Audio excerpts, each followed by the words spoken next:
Hello everyone, welcome to my YouTube channel MPSC desire. मित्रांनो बघा, आपल्याला जर कंबाईन प्री किंवा मेन्समध्ये 1 मार्क फिक्स करायचा असेल तर नक्कीच हा व्हिडिओ तुम्ही इथे पाहू शकता.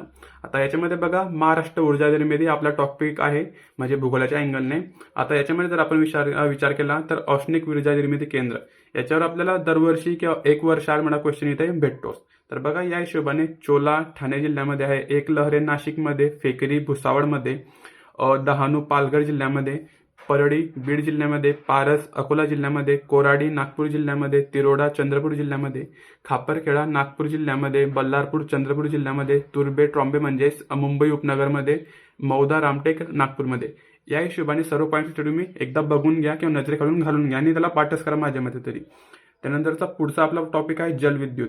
आता जलविद्युतमध्ये जर आपण विचार केला तर म्हणजे आयोग इथे पण आपल्याला क्वेश्चन विचारतं, म्हणजे महाराष्ट्रात सर्वात अधिक कोणता, सर्वात मोठा कोणता, सर्वात छोटा कोणता, किंवा भारतातील म्हणजे सिल्ली मिस्टेकने आपण चुकवू शकतो, या अँगलने आयोग आपल्याला इथे क्वेश्चन विचारतं. आता याच्यामध्ये बघा, जर पहिला जलविद्युत महाराष्ट्रात आपण विचार केला म्हणजे महाराष्ट्रातील पहिला जलविद्युत प्रकल्प तर तो आहे खोपोली रायगड जिल्ह्यामध्ये. महाराष्ट्रातील सर्वात मोठा जलविद्युत प्रकल्पाचा जर आपण विचार केला तर तो आहे कोयना सातारा जिल्ह्यामध्ये. महाराष्ट्रातील सर्वात लहान जलविद्युत प्रकल्पाचा जर आपण विचार केला तर तो आहे धोम सातारा जिल्ह्यामध्ये. अशा प्रकारे इथे महाराष्ट्राच्या अँगलने हे पॉईंट तुम्ही सर्व लक्षात ठेवा, किंवा म्हणजे आयोग आपल्याला इथे चुकवू शकतं, भारतातील देऊ शकतं इथे, किंवा मग म्हणजे हेच पहिला किंवा मोठा याच्यामध्ये गफलत थोडी करू शकतो, अशा अँगलने इथे क्वेश्चन येऊ शकतो. त्यांचा पुढचा एक ॲडिशनल पॉईंट जर आपण बघितला तर कोयना जलविद्युत केंद्र जलाशयास म्हणजे कोणत्या जलाशयावरती आहे तर त्या जलाशयास म्हणजे शिवसागर असे नाव आहे. जलविद्युत प्रकल्पाची क्षमताची जी आहे ते 1920 मेगावॅट आहे, म्हणजे कंबाईन मेन्सला क्वेश्चन आला होता त्या अँगलने ते म्हणजे लिहिलं आहे मी. आणि 1962 साली याची निर्मिती जलविद्युत केंद्र निर्मिती झाली होती, म्हणजे प्रारंभ झाला होता.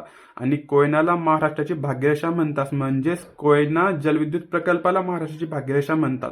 या अँगलने क्वेश्चन आहे, कोयनाला दिला नाही म्हणजे जलविद्युत प्रकल्पाला.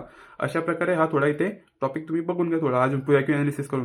आणि 2 वेळेस इथे लेग टॅपिंगचा प्रयोग झालेला आहे, 13 मार्च 1999 आणि 25 एप्रिल 2012ला. अशा अँगलने हा इथे PYQ थ्रू थोडा डाटा कव्हर केला आहे मी. तुम्ही पण म्हणजे तुमच्या नोट्स अशा प्रकारे थोडा PYQ थ्रू जा, चांगलं क्वेश्चनचं ॲनालिसिस करा आणि त्या प्रकारे म्हणजे रीडिंग वगैरे करून एक म्हणजे अप्रोच घेऊनच नोट्स रेडी करा.